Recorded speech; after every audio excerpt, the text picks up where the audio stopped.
Hi, and welcome to another book talk with Tracy.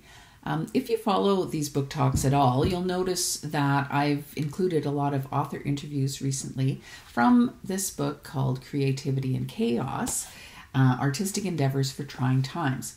It's a new anthology, or new at the time of this recording anyway, put out by Inscribe Press.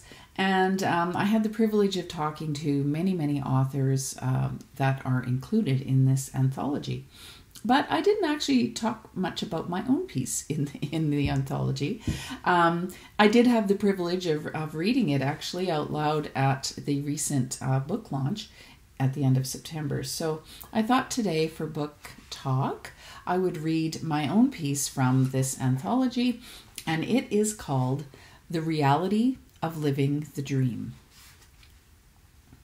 Many creatives dream of a stress-free life.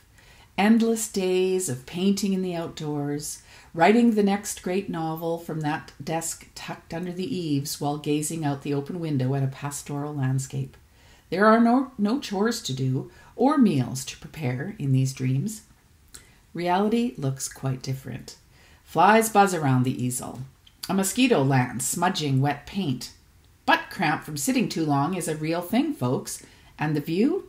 Who knows? The curtains are drawn to keep the screen glare down.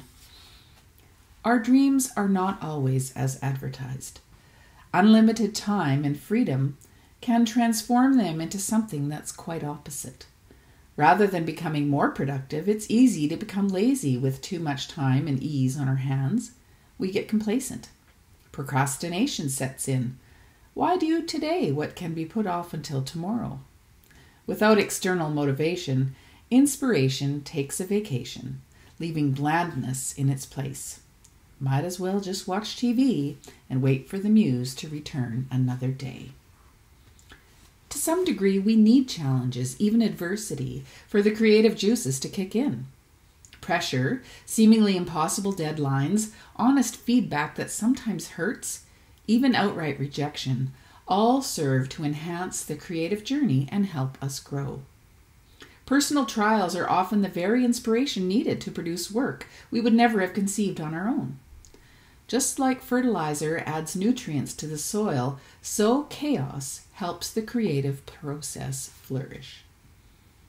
Creativity stems from a sense of unrest, a place of desire that needs an outlet, not the endless contentment that the dream perpetuates. Without that sense of unrest, there is no need to create. Some of my most productive times as an author have been during my busiest seasons while working full-time, pastoring a church, and looking after a household.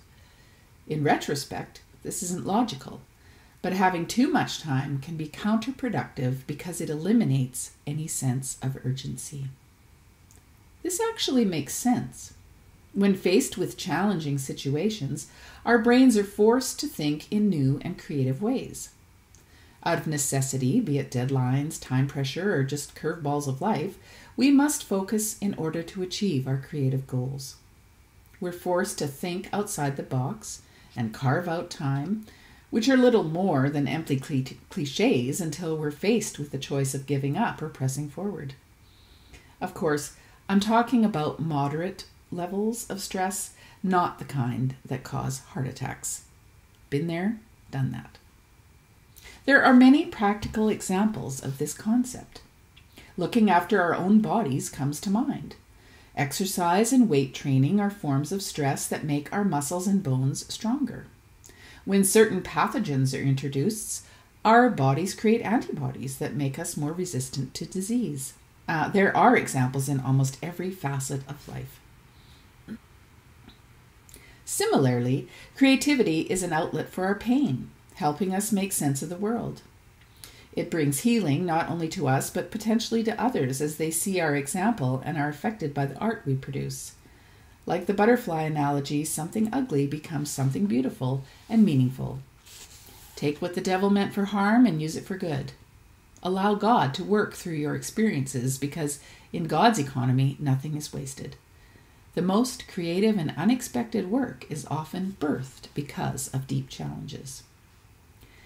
Growing from trials is a common theme in the Bible. In James, it says, "Consider it pure joy, my brothers and sisters, whenever you face trials of many kind, because you know that the testing of your faith produces perseverance. Let perseverance finish its work, so that you may be mature and complete, not lacking anything." James 1:2-4. Barriers can become bridges.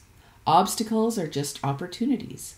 Adversity is actually good for the creative process and often results in outcomes we could not have envisioned without these obstacles.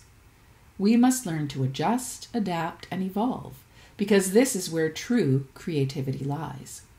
Embrace mistakes, failures, and difficulties as fertilizer for growth.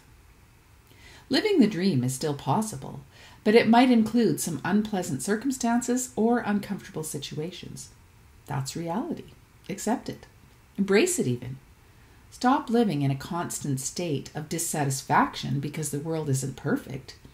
Only then will true fulfillment come, because reality is more desirable than the dream. Let God do something beautiful through you.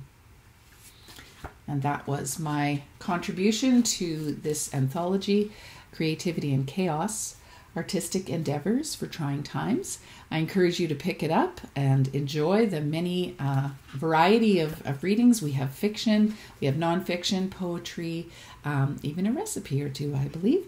So that's it for Book Talk today.